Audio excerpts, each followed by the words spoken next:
All right, good evening, and welcome to an evening edition of the Better by Nature podcast. We haven't uploaded an episode in a while, but we are streaming live this evening, July 14th. I am joined by Austin from Texas Cannabis Collective. Austin has been, and Texas Cannabis Collective as a whole have been very involved in the advocacy for hemp in Texas and cannabis in general, and we've gone back and forth a lot on Twitter. We've been out there combating maybe some of the less accurate information, and just trying to bring some sanity to this conversation. So, what is the conversation?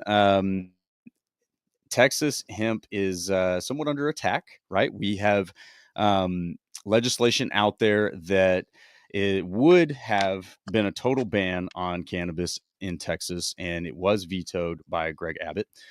So he called for a special session once that happened.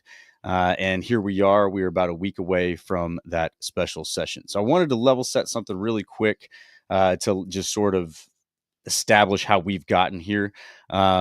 We do not think that now is necessarily the most perfect time to try to advocate for legal hemp in Texas, right? We didn't ask for this. We didn't ask for the issues that exist in the current regulation. There have been some folks out there that like to say, oh, you guys get what you deserve. We did not.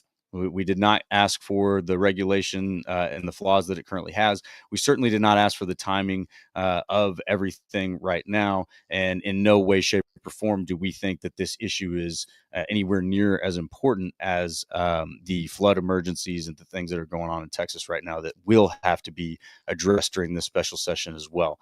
So I just want to establish that this is a priority for the special session. Greg Abbott has outlined some points that he would like to be focused on for this hemp regulation. So, Austin, real quick, man, do you want to introduce yourself and kind of establish how you've entered this arena? Absolutely, Miles. Thank you for having me. I appreciate the time, opportunity to have this conversation with you. My name's Austin Zamhuri. I'm the executive director of the Texas Cannabis Collective. We are a 501c4 nonprofit, all volunteer based. Nobody gets paid here. We don't have a very large operating budget. We really focus on breaking news in the Texas cannabis space. Obviously, advocacy and activism, and then we've been part of some of the bigger cannabis events in the state of Texas as well. So, we're just really focused on policy, industry, and culture as it relates to cannabis in Texas. And I've been doing advocacy work in Texas now, gosh, almost 10 years. And this was my fifth legislative session of trying to go to the Capitol and reform cannabis laws. And so it's been kind of a whirlwind, and the state is it's kind of a confusing state because we have what is technically a medical marijuana program, but we also have a hemp program, and so you almost have these two different establishments kind of competing against one another, and it's caused for a lot of confusion. But we're here to really try and bring some common sense and attention to what's going on in all avenues, whether it's medical cannabis, whether it's hemp, whether it's marijuana decriminalization, whatever it is, we tend to get involved in it or at least keep an eye on it. So. Yeah, from my perspective, you guys have done a great job. The marches have been great. And I think what you've done a good job of is being respectful about your advocacy. It's not about shoving cannabis culture in people's faces. It's really about making sure that the benefits of this plant are understood, and some of the stories behind this, especially in Texas. We've got veterans, we got all sorts of people from all walks of life that have benefited and have all sorts of incredible stories about how hemp has impacted cannabis. Maybe we need to establish some facts too, but how hemp and cannabis in general have impacted their lives. So yeah, and on that note, let me establish that, because I think there are some things that contribute to the confusion around this topic. Originally, SB3, I believe, was largely seen as a decision to legalize marijuana in Texas or not. And this is I don't know, grossly inaccurate, I think is the best way to maybe put it concisely.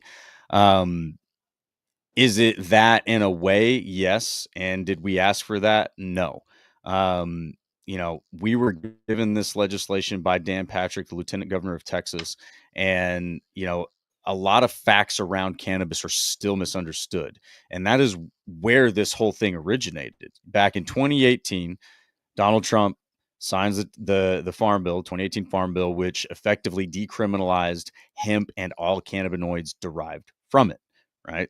THC is a cannabinoid derived from hemp. So, a very obvious unintended consequence of that action that people didn't pick up on for quite some time, I don't think, at least not outside of the industry.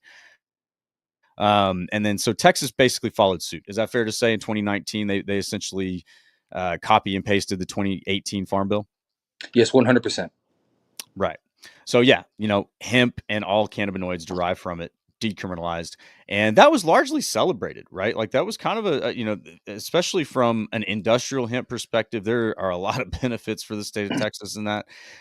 Texas A&M has been very enthusiastic about their support of hemp. Go ahead, man. I don't want to hold you Say, back. let me interject here Yeah, yeah, because I was there in 2019. All right. So I remember Rep. King's bill very vividly, 1325.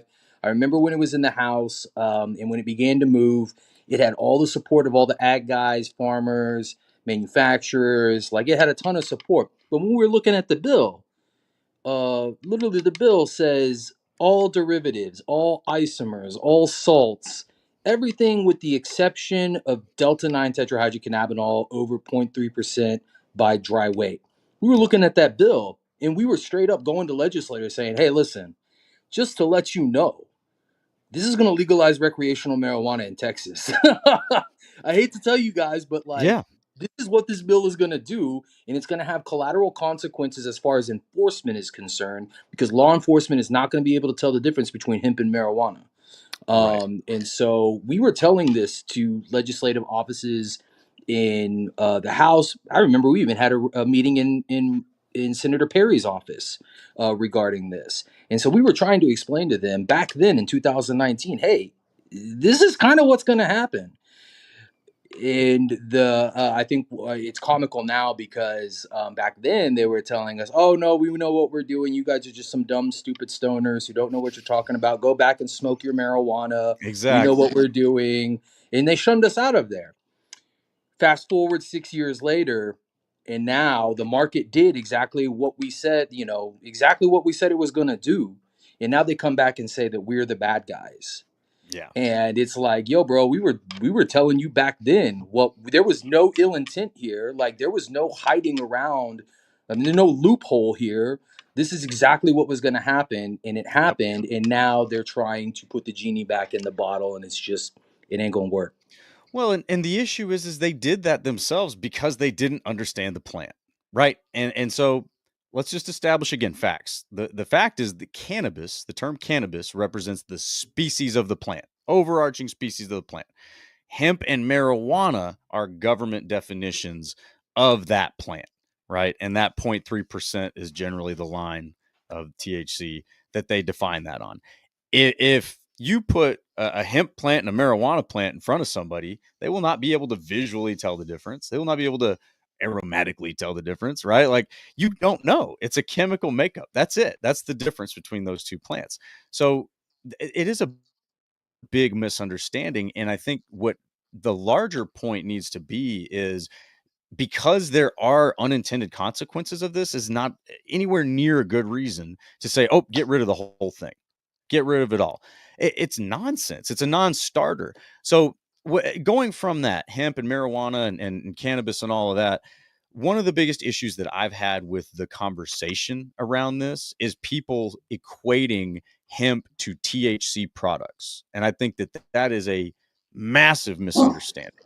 Can THC products come from hemp? Yes. Is hemp Absolutely. THC products? No. Not exclusive. Like, No. right. And like these are the misconceptions that we need to be able to pick out and press out in order to have a productive conversation around this. So I don't know.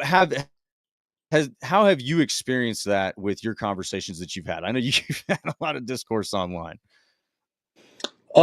Yeah, I think the big issue is that um, a lot of people in the marijuana space see people in the hemp space trying to take advantage, or what they say is trying to take advantage of a loophole, which I don't believe is really a loophole. The language is pretty bold and pretty clear, um, and and so there's just kind of some financial animosity there, and I think my biggest issue, especially with SB3, was that we were getting ready to like put people in jail for non-intoxicating products, with products like CBN and CBC and things that are naturally in the plant. And when we had conversations with some lawmakers, and we were like, "Why are y'all banning y'all are banning CBN? It's non-intoxicating. Why are y'all doing that?" That's one of my big points too. And literally, they were telling us, "Oh, because somebody told us it was intoxicating." So, what?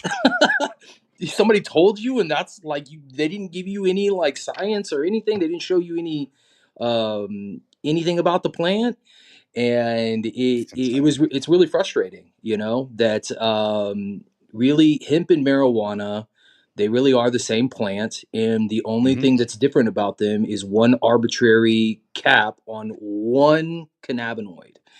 Out Uh, of hundreds, right? Like there are a lot of yes, cannabinoids. Like let's not yes. get this twisted. And so that's the thing that really spurred me to get involved in this. And I'm not being shameless here over here or anything. I have my company, right? Life Leaf Remedies, and we are very much a hemp company in Texas. Um, we do not have products that are THC products. We have one product that has very tiny trace amounts of THC in it. It's a soft gel. It's a full spectrum soft gel. So there's absolutely no recreational value to any of my products.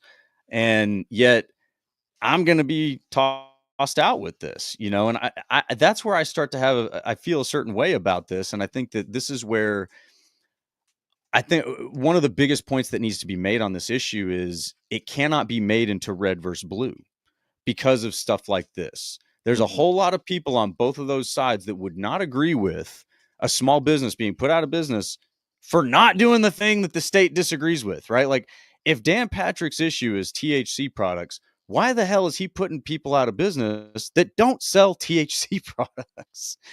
I think that's a massive question that needs to be answered by every lawmaker. So if you guys are out there, contacting your reps and they're actually having a conversation, that's one of the questions you really need to ask. Now, we do need to also not waste too much time on that because if so facto, Greg did veto SB3. So there will not be a total ban. And he did say that there is no tolerance for a total ban. So we don't necessarily need to worry about that. But the part of it that is anti-small business and very much still a threat, unless SB3 is materially changed, is that $10,000 a year licensing fee per location. So if you're just a brand like me selling online, that's one. If you've got a few locations, man, your overhead just went way up, unless you're a big boy, in which you'll pay the bill and you'll play the game. But how how is that any way pro small business or even pro capitalism at that point? You know what I mean?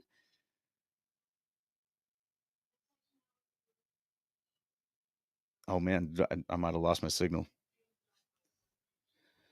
I still got you, Austin. Are you there with me? Well, I'll keep talking just in case. So anyway, one of the biggest issues that needs to be brought up if you are talking to your state rep is this $10,000 a year licensing fee. It's totally anti small business. It's totally anti capitalism. And what it is going to do is going to put out all of the small businesses. It'll leave a handful of big players left that are mostly not even from Texas. So when it comes down to it with this thing, it looks like I might have lost Austin. Hopefully he jumps back in, but I'll continue going. You guys feel free to have some conversation in the comments too. But when it comes down to it, what's important to understand about this is just because you don't like cannabis or just because you don't like marijuana or something like that doesn't mean that you should abandon your principles and accept that the state of Texas can act like this just because you don't like it, right? And one of the biggest inconsistencies, we'll call it, with all of this is you can't apply this logic to the Second Amendment. And Texas is very, very clear about how they feel about the Second Amendment. All right. There's not very many people in Texas that are interested in giving up their guns because bad people used guns the wrong way. Now, why would I be okay with you taking away my business when I'm compliant because other people are doing business in a bad way? That's not okay. You can't punish good actors for the actions of bad actors. We don't apply that logic in other places in Texas, and you shouldn't be willing to do it just because it's wrapped around something that you don't think you like. And that's one of the biggest issues that will be brought up in every conversation that I have with a representative. I've had, fortunately, a conversation with my representative, Andy Hopper, and his staff, and they've been good conversations. And I totally understand how these folks have been put in a position to not know necessarily what they're voting on. And we need to be willing to understand that. But that's essentially what has happened here in Texas is a lot of these people have been put in a position to vote on something that they don't fully understand. And they get a surface level understanding of it. They think, all right, I got it, moving on. And they move on to another bill to try to understand that. So for someone like Andy, who represents a deep red area in Texas, when he thinks that a bill is simply a decision about legalizing marijuana or not, it's a very easy decision for him to say, I'm not going to support that, or I am going to support the ban, which would be not legalizing. The problem is all of all the stuff behind that, right? The principle of it, and then the existence also of another piece of legislation that essentially creates a very, very limited medical marijuana market in Texas. So what they're doing is they're taking an $8 billion a year market, which is compliant. Okay. This is not $8 billion a year of stoners just seeing how high they can get.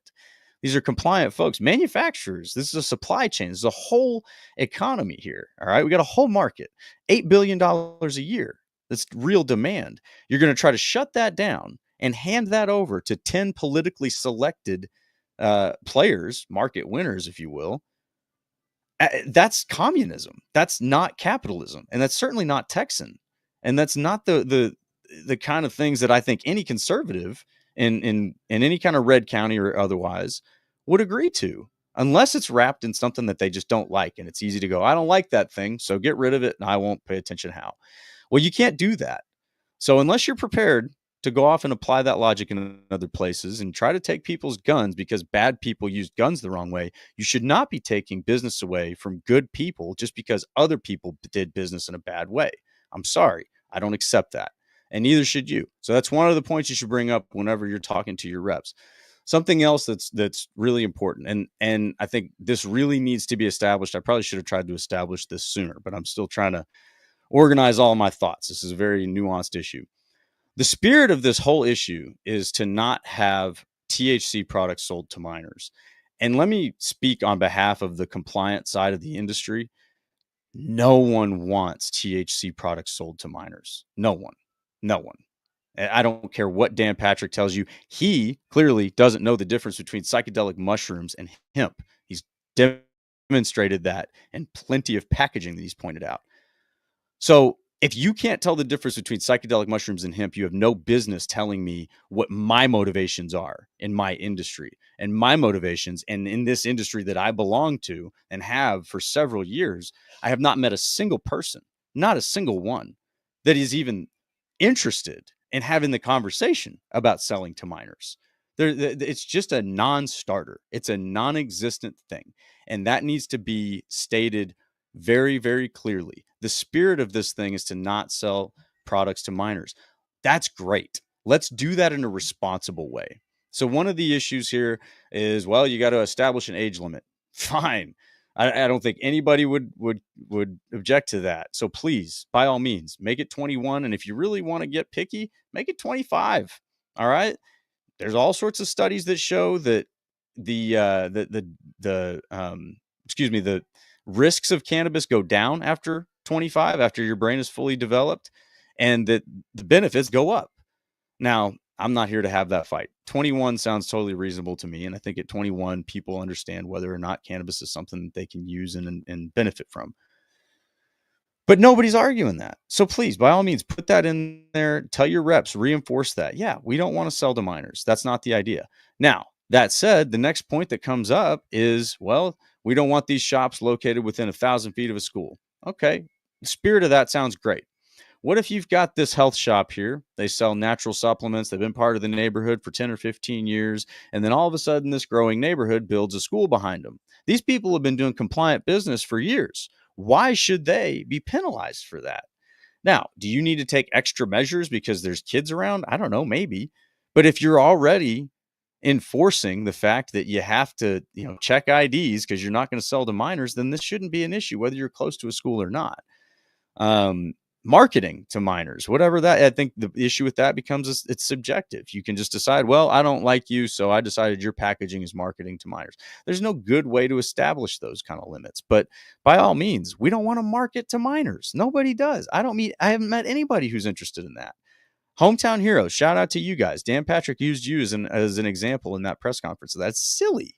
Your packaging is beautiful, and they can't even tell what it is. I've got kids. They would look at that and have no idea what it is. It's not attractive to children at all.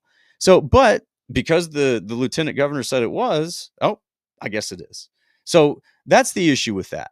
If you just say, well, you can't package your products to appeal to minors, great. Who establishes what that means? Please put forth some good measures on that, and we can hopefully agree on something.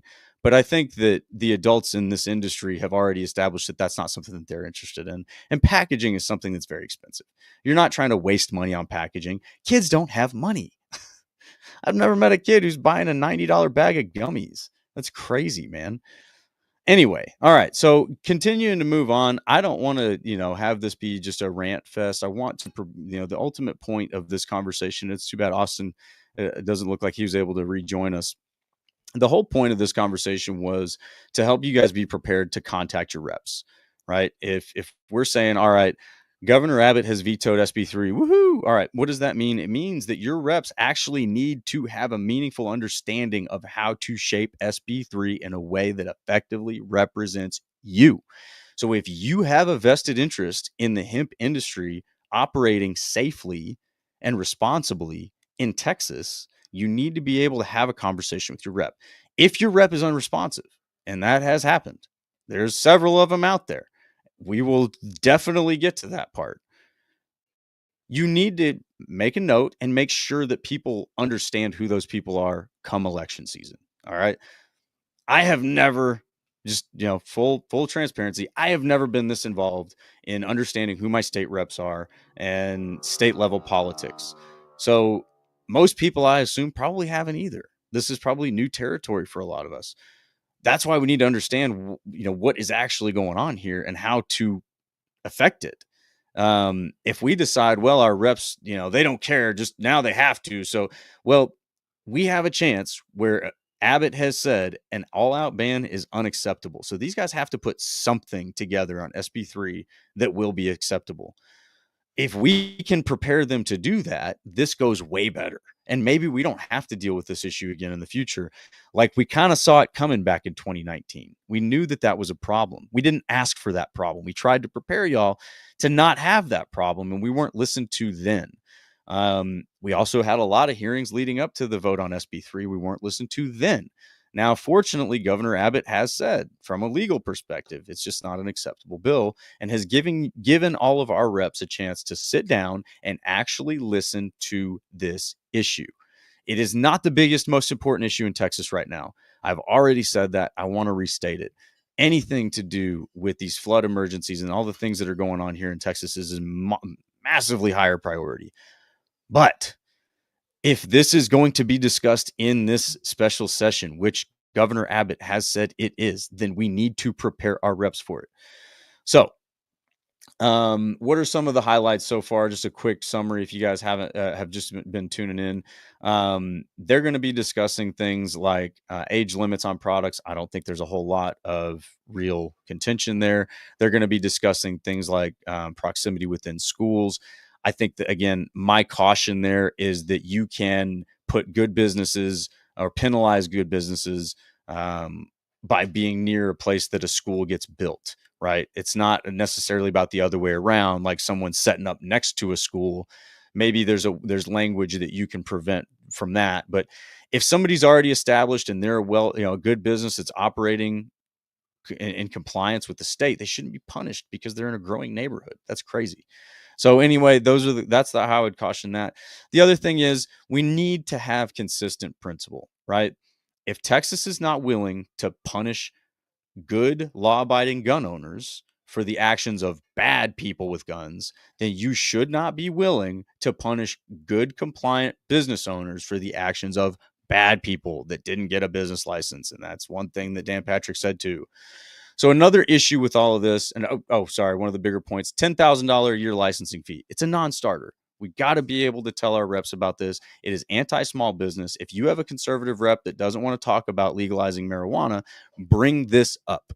It's a non-starter that you should have a $10,000 a year licensing fee arbitrarily. And by the way, they've already demonstrated they don't know what to do with the current licensing fees that they're collecting.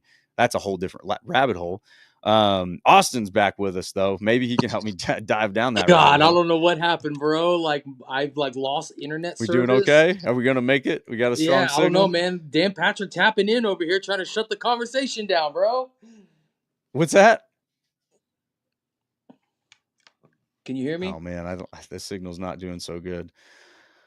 That's all right. If this doesn't work out so well, we're gonna have another conversation. We'll record it and we'll upload it. Just that way it's nice and Can you clear. hear We me? don't have to worry about these issues. But hang in there. Oh, there he is. There he is. He's popping in. He's gonna make it. Can you hear me? Got him. Got him. He's in. All Am right. I in? So Austin, I was just kind of summarizing some of the points that I want to be able to prepare people to talk to their reps about, right? So if we're telling them, hey, call your reps, talk to your reps, a lot of people probably feel unprepared to do that. So I just wanted to bring in some highlights that can be effective so that the conversation with a rep will be, efficient and clear. And it's not just rambling about the benefits of hemp or whatever it is. It's more concise in this language that our reps are speaking right now and the things that they're going to have to address in this special session. So, just the 10,000 foot view, the age limits on products, nobody disagrees with that. The proximity to schools, I've stated some of the potential issues with that, but then nobody disagrees with the spirit of it. We're not trying to sell products to minors. Then beyond that, the $10,000 a year licensing fee is a non-starter for small businesses. It's designed to help the big players, most of them not from Texas. It's going to crush the small guys. I don't know anybody who's operating a single shop that can just take on an extra 10K a year in overhead. That is not easy to do. And then so from there, also just asking our reps to have consistent logic, right? Again, if you're not willing to take away, my guns because bad people use guns the wrong way, then you shouldn't be willing to take away my business because bad people did business the wrong way. So all of that is kind of how I've encapsulated it so far. What did I miss? Did you catch all of that? Yeah, for sure. And can you hear me, right? We good? You got it, man. Okay. Um, I think the big elephant in the room that everybody wants to talk about is THC, right? And if we're going to have THC, what does that look like from the hemp side? And I think that we can have that conversation because a lot of people want to say, oh, THC causes psychosis in one breath, and then in the next breath they say, oh, but I support medical. And it's like, well, hold on now. We got to be consistent with that, right? We have to talk about what THC is, what it does, how it works with our endogenous cannabinoid system. We really need to bring some education on tetrahydrocannabinol, delta 9, and THC acid, and how that works in the plant. Let's talk chemistry. Let's talk biology, because there's just the furthest education that most of the reps go is that, oh, marijuana makes you high or hemp makes you high. and that's where it dies, you know. And it's like, well, it's far more nuanced than that, you know. And we can live in an environment where we trust adults to be able to go, if they have a headache, they can go and get over the counter product that will help them with their headache without a doctor's prescription, right? And we trust adults to do that. And that very same product, if they take too much of it, it'll kill them, right? But we trust adults to be able to make those decisions for themselves. And THC is, I don't think, any different than that. It is the plant is to be respected. Okay. We don't want people out here abusing things. We don't want people out there driving impaired.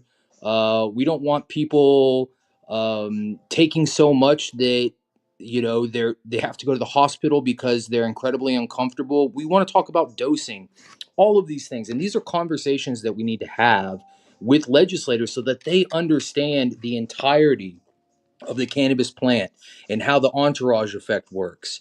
And that's why we have full spectrum products, right? That are not psychoactive, but they have just enough of a microscopic amount of THC that produces that entourage effect, because that is what our endocannabinoid system needs to bring us back into homeostasis, right? There's this myth that, you know, cannabis users use it just to get high. If like that is the biggest myth out there. There are so many people with chronic pain or debilitating diseases that I tell you will take hemp THC at a fairly significant dose, 15, 25 milligrams, doesn't even get them high. It makes them feel better, and it makes them feel so good. They don't even really feel the psychoactivity, the euphoric effect. And so these are just conversations that need to be had. People need to have, you know, real more conceptualizing of the plant, and not a lot of the stigma and propaganda that has surrounded it for the last 100 years. Does that make sense? Yeah, I can't agree more, man. And I think that's really kind of the crux of the issue is the misunderstanding of the plant. You know, it is very misunderstood, and that makes it very easy for people to support, you know, an all-out ban or just not even feel the need to understand it better, right? It's like, oh no, this thing's bad. The devil's lettuce, you know, all that. And kind of like I said, you know, my rep admitted, he's like, look, the county that I represent, the area I represent, is deep red, man. It's one of the reddest areas in the state. And legalizing marijuana or illicit drugs, I think is what he used, was, you know, just not it's a non-starter. I think what's really the difference, though, is I don't know that people would associate hemp with being an illicit drug anymore. You know, I'm from this area, right? I'm from this deep red area. I know these people, and I understand their feelings about this plant, and most of them don't care, or they support it. You know what I mean? There's very few that I come across that are actually, oh, that's bad stuff. You know, I don't hear that. Hmm. Same. Absolutely same. I'm in what is called the biggest red county in the state of Texas, in Fort Worth. And man, let me tell you, every single person that I interact with, they think that the total ban was so stupid, and they're like, "What are they doing? Like, what is going on?" They do not understand any of this. And kudos to the reps who did vote for SB3 and are now like being proactive in trying to understand what the industry is like, and what it's all about, and going out and doing their own investigative work as opposed to listening to what um, Dan Patrick is telling them. Damn, am I losing you again?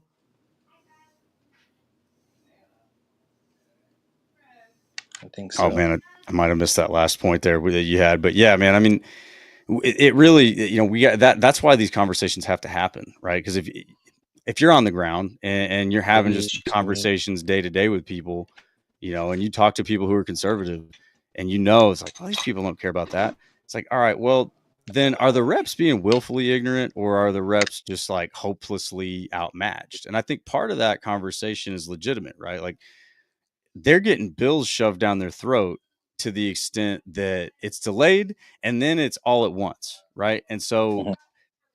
I won't say who said this, but I heard through the grapevine that they literally have an auctioneer there to read the bills because they have to read them so fast. And that's where I'm just like, that's insane, man. If your system is such that you have to have an auctioneer to read this stuff, then it's broken. It's not effective. So to some extent, I can't blame these guys for saying, all right, well, I think I know what that one is, so we'll vote this way. All right, what's the next one? All right, I understand that. All right, let's vote that way. Like it's just this real quick decision making instead of actually knowing really what's going on there. And that's where I think us as voters and constituents have an opportunity to step up and be the experts for these people. You know what I mean? Like say, hey, look, I get it, dude. You got a lot going on. This isn't your area. This isn't your interest, but I can be your expert. I can be sort of your eyes in this area and say, I know you don't like this thing, but I also know you don't agree with this type of principle, right? Like you wouldn't agree with this kind of corruption. You don't agree with these types of, maybe like picking market winners instead of, having capitalism, like free markets.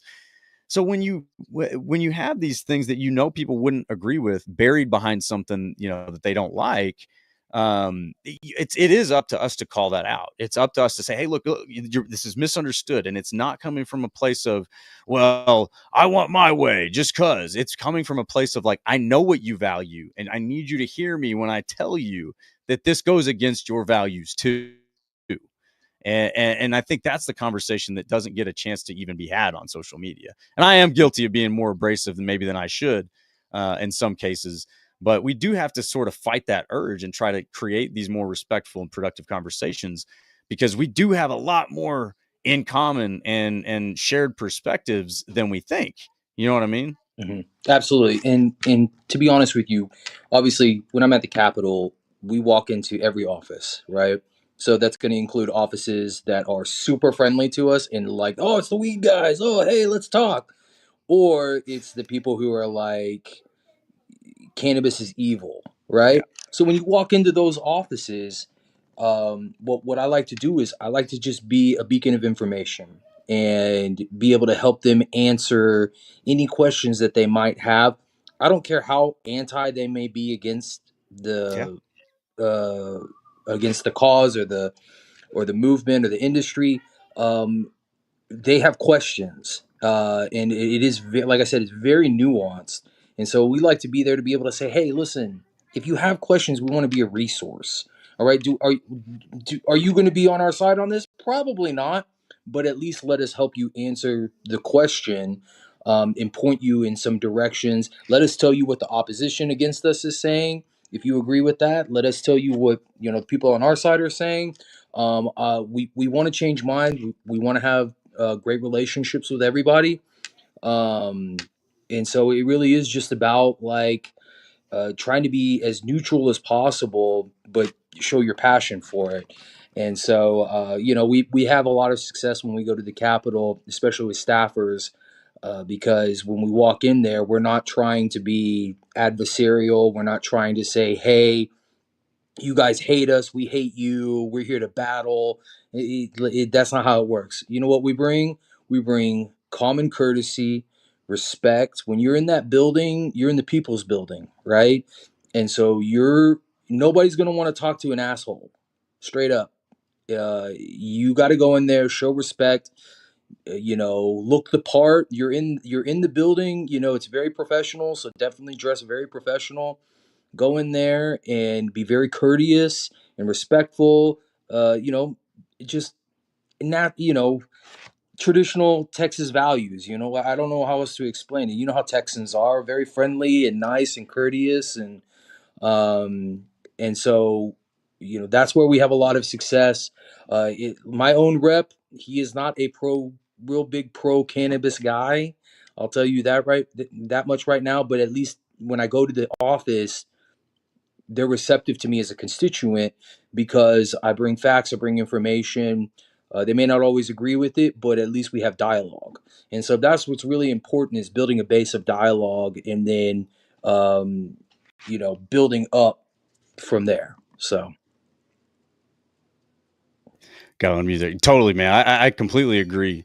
You got to keep dialogue open, and there may be some that don't want to hear it. I know there's some that don't want to hear it. They've already backed out of conversations, and we'll talk about who they are at some point. But um, it really is on us to not only be neutral, but bring facts, bring conversation, be a resource for these folks, because a lot of them do just want help understanding what is going on and how they can truly represent their voters. Some of them don't, but some of them do, and we really do need to figure out who those people are so that we can empower them. We've got to be able to put the good ones up and keep supporting the good ones. Whether again, take the blue and red lenses off. We got to stop that. That game has got to stop, because it is only fooling everybody. That's only a way for everybody to not get what they want and for corruption to continue to move on. You have to ask these people and expect them to be able to stand on substance, right? You have to be able to have real information, real knowledge, and real principle when representing you. Have those standards for your representatives. I wanted to get to a question here real quick. Navid Persina, if I didn't say that correctly, I apologize. How much power does Dan Patrick have this special session? Very interesting question. Not as much as he wants. Yeah, he Not doesn't as have as much as much he leverage wants. How as he about did. that? So I won't pretend to be an expert, but as I understand it, it's basically out of his hands now. Greg Abbott set the agenda and the priority, and it's up to the reps to kind of take it from there, right? I mean, what do you have any other insight to provide on that? Well, so let's just real talk here. Lieutenant Governor Dan Patrick is probably the most powerful legislative politician in the state of Texas. He's the Yeah, president of the Senate. He controls the Senate. And so he has wielded that power in almost an authoritarian manner, not just this past legislative session, but in the last several legislative sessions. So he is still very quite powerful, but in a special session, it is only up to the governor to set the agenda. And so the governor set the agenda, and um, the lieutenant governor is going to have to play the hardball here. yeah. So, uh, not powerless, but not almighty powerful like he was, I would say, negotiation tools that he had back in the regular session. Right. No, so that is a good thing. Oh, sorry, man. I didn't mean to interrupt you. Keep going.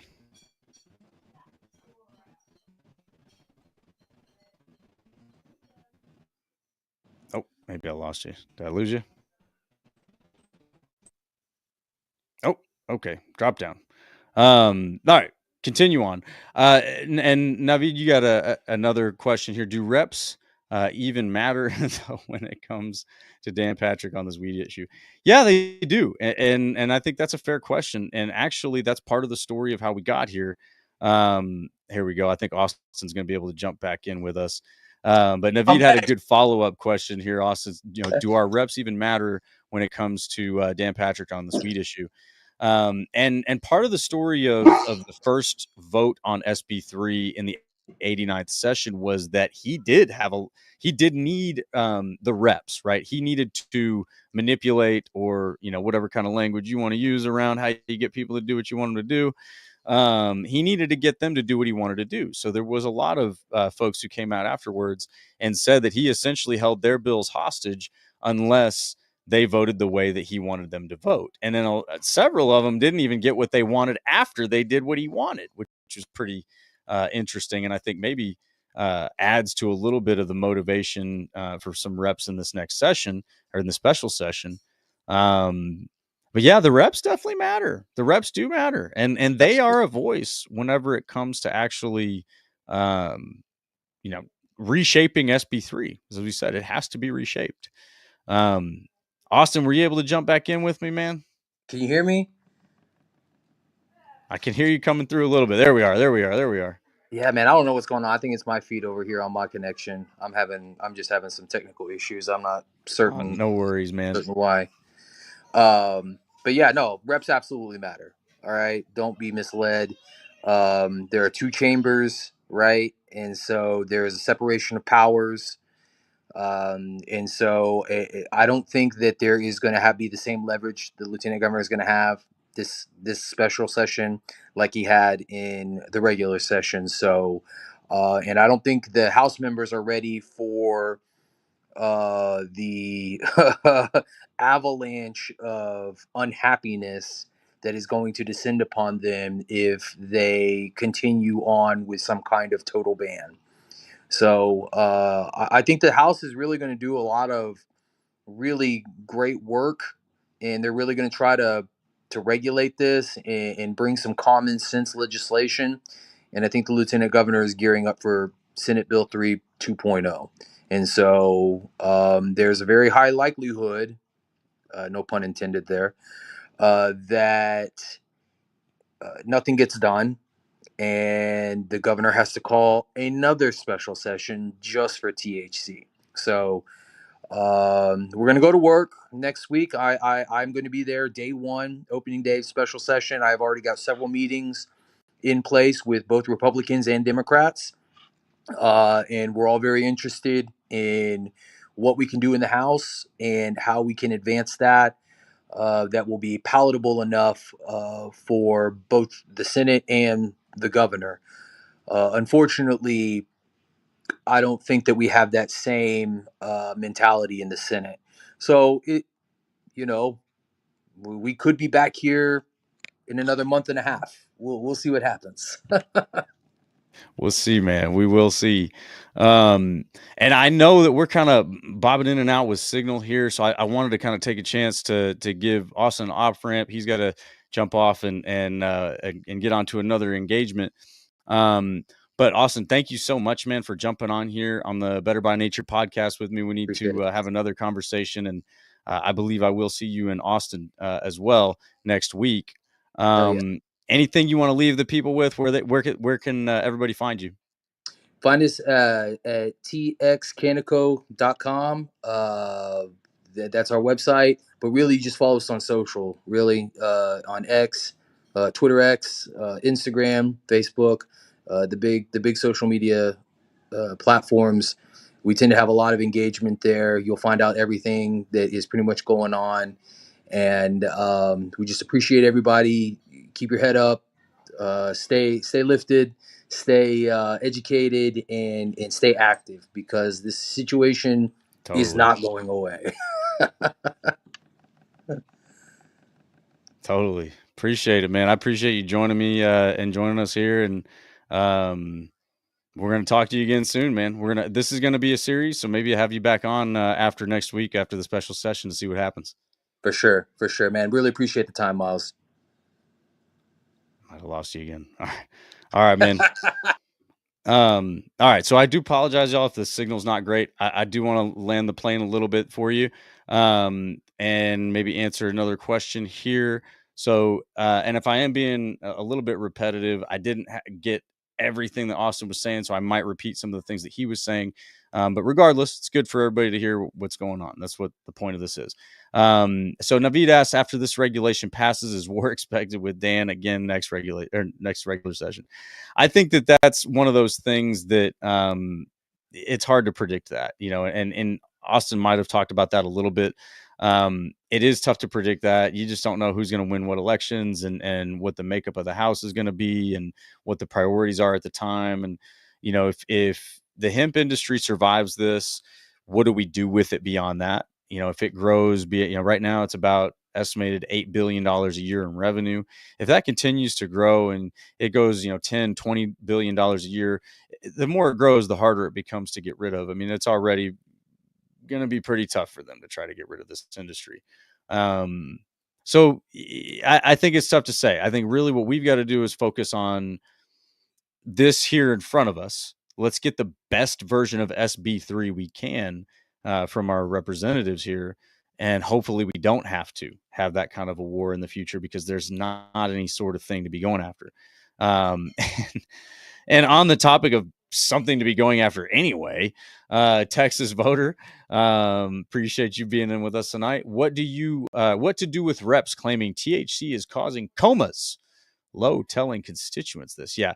So the root of this is a lot of misinformation, right? And I didn't want this stream or really this issue to be necessarily about me trying to convince you or representatives or anybody of um, why they should support cannabis. It's really more about what are your values, what are your principles, and do you really support what's actually going on here inside of this cannabis colored Trojan horse?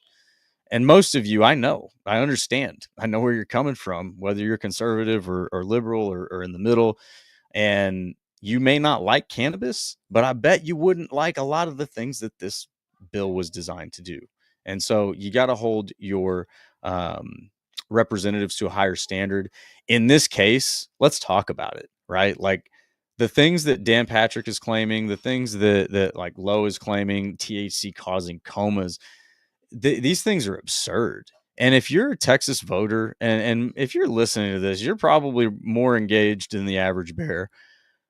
You understand that the problems in Texas are so much bigger than hemp. It's laughable that Dan Patrick decided to make this a priority. And that's where if you go off and investigating that more, well, why is he making this a priority? Well, you go do that. You go see what you find. But Danny Boy likes the alcohol industry. You can start there.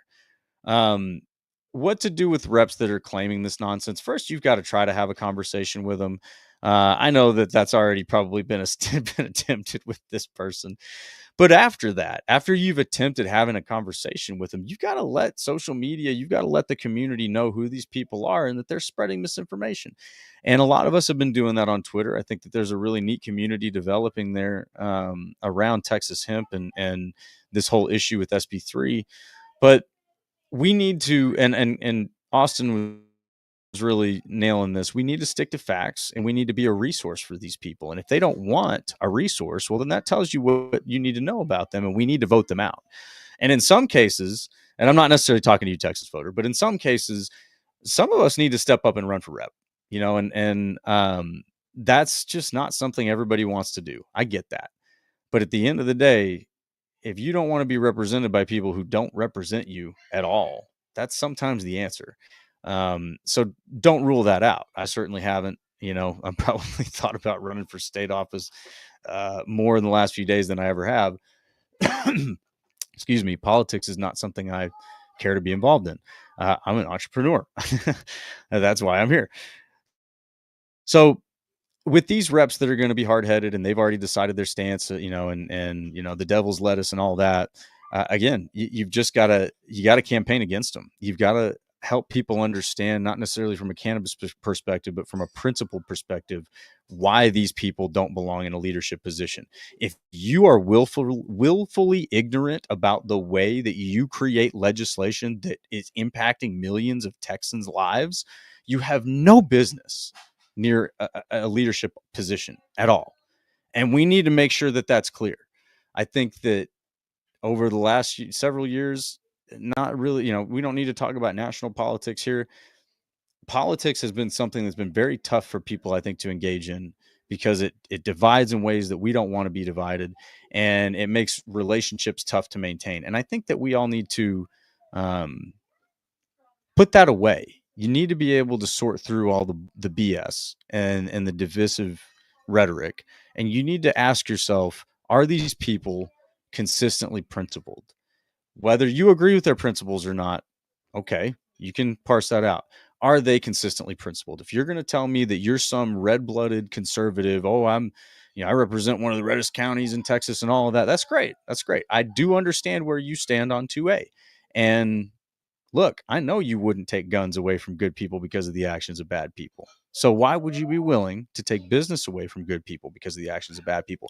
That's the question that needs to be asked. It's not the question of you need to support cannabis, because that's a non-starter for a lot of those people. They're very, very far away from that, but they speak that language. They speak principled language. And if they don't, you need to call them out. We got to call these people out, and we must demand a higher standard of our politicians.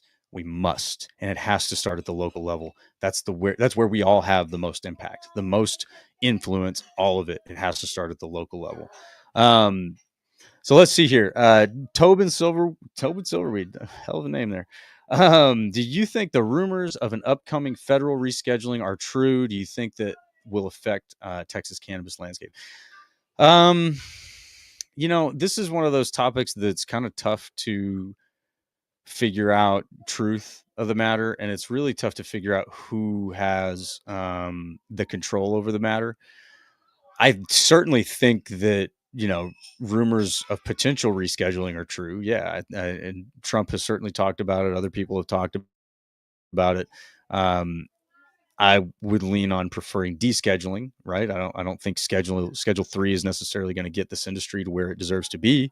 It'd be a step in a better direction, I suppose. That's a tough one, though. That's a really tough one. And that's another one where we need to be in contact with our federal reps, right? The reps at the federal level. You need to understand where they're at on this.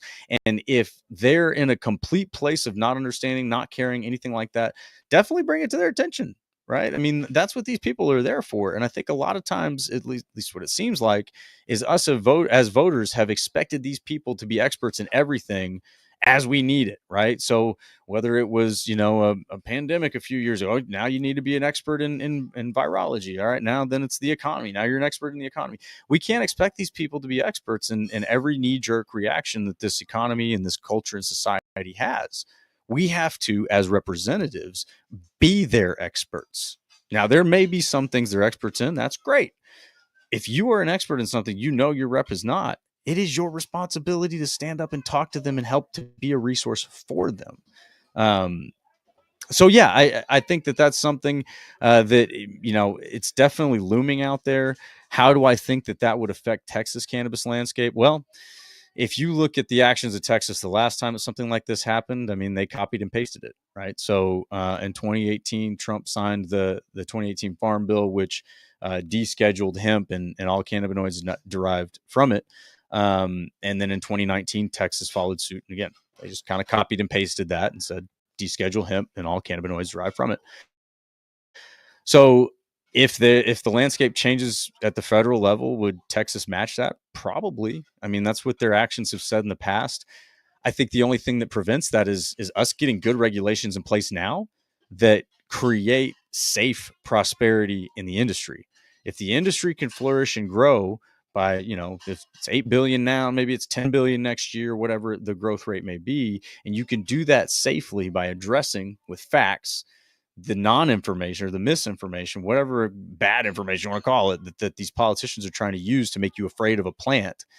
You have to be able to combat that with facts. And if you can, then you're in a good place. And maybe you're in a place then as Texas to say, hey, look, guys, I know you're doing it this way federally, but the way we're doing it works pretty well.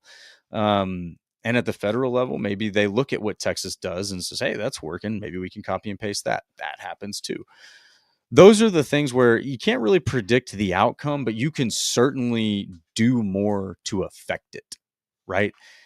Right now, you got to decide what hill is worth dying on for you. A lot of people have different priorities across the political spectrum.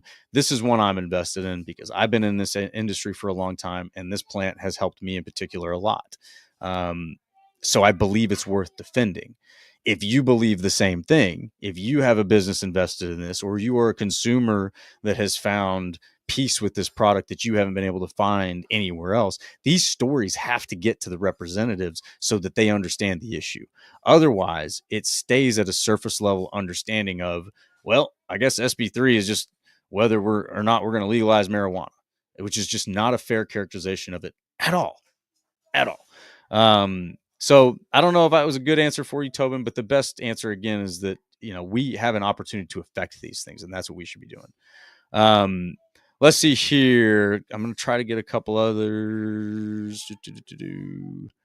Philip Hardwick says, I'd like to see homegrown provision. A lot of us just want to grow our own. I shouldn't be subject to buy from a business. If I can grow my own food, I should be able to grow my own cannabis. Whoo! Amen, brother. Absolutely. If I can grow tomatoes, I should be able to grow cannabis. No doubt about it. That's just there's a big gap between where we are and getting to that point. I'm not saying we can't build a bridge to it, but for a lot of politicians, they still see this as the propagandized, dangerous thing that they've been convinced that it is. So allowing someone to grow something dangerous that could harm them in their backyard. It just sounds like a terrible thing as a politician to allow. We got to start to creep our way towards that misunderstanding of the plant and get people to a point where like, oh yeah, this thing's pretty harmless. If we just let people grow it in their backyards, problem solved. You don't have to really worry about it.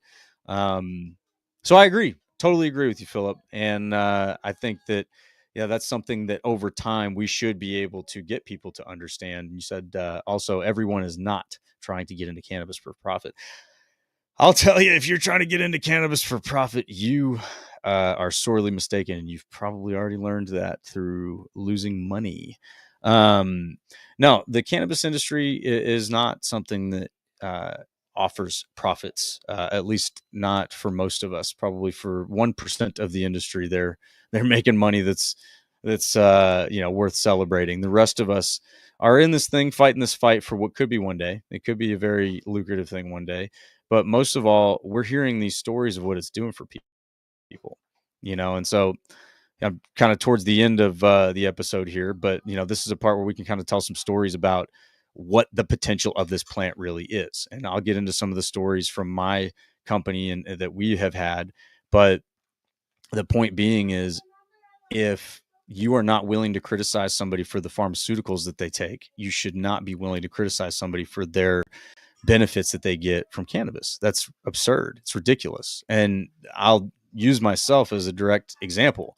All right. I used to rely on Adderall. I had an Adderall prescription for a couple of years, and I did not want it, but I knew I needed it because my brain was scrambled and not working. That's hyperbole, but hang with me.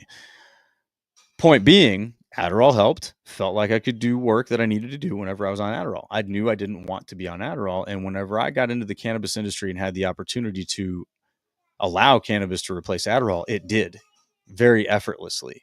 I don't and haven't and don't even think about Adderall anymore. I don't take any prescriptions. I don't take anything for pain. I don't take anything. I take supplements. I take vitamins. That's it. So that's a mild case of this thing. But most people wouldn't criticize me for taking Adderall or having a prescription of Adderall. And yet then there's a population of people that'll tell me how terrible cannabis is for me. Oh my God, you're destroying your life. It's like, really? My life has gotten better since I've had cannabis come into it, not worse. And if that's an outcome for somebody, we shouldn't be demonizing it. Maybe it's not the outcome for everybody, but I'm not insisting that it is. There's definitely negatives to this thing and risks to it that should be respected. But also the benefits should be respected. And I think that that's the overarching point of our industry and the reason that we're willing to fight this fight, because it comes with a whole ton of benefits. And there's in a lot of different directions, whether it's sleep or PTSD or pain or attention or anxiety or stress, all of the above. If you are a parent with young kids these days, my goodness, if you go home and have a beer, nobody's going to hurt you for it, right? But if you go home and have a joint, now all of a sudden you're a criminal. That's a problem. These things are problematic. And I don't want to hear from Dan Patrick that hemp is destroying families. No, it's not. It's absurd. So when we're building these things like a complete ban on an $8 billion industry on total absurdities, it's a non-starter. Whether blue or red, you should be totally offended by that idea.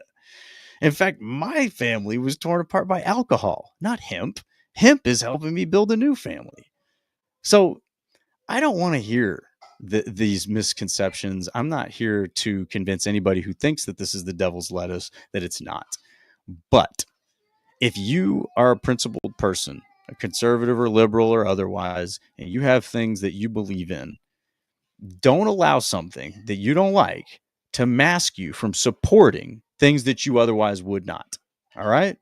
Don't vote for Trojan horses just because you don't like the color of it. Right. Like however the analogy would go. It's getting late. And I actually have another podcast I have to do soon. But I do appreciate those of you that have hung around with me this long. And I hope that this makes the rounds. This will be a series. I'm going to have a conversation with my state rep, Andy Hopper. So if Andy is your rep and you're interested in hearing his perspective on SB3 and this special session in general, please tune into that. Keep an eye out for that. If you are a stakeholder, customer, business owner, or otherwise in hemp, and you have an interest in hemp existing in Texas safely and responsibly, please, I beg you to contact your state rep, email them, call them, and just tell them your story. Tell them that it's not about, selling bad products to kids. That's absurd.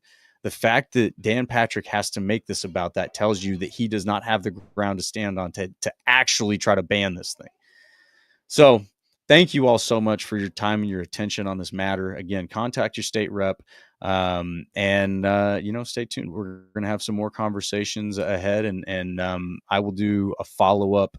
I'm going to be testifying at the special session or something like that down there in Austin associated with this. So I'll follow up after that. We'll follow up after the special session to let you guys know what to make of what comes of it. So again, thank you guys for everything, and feel better today, y'all.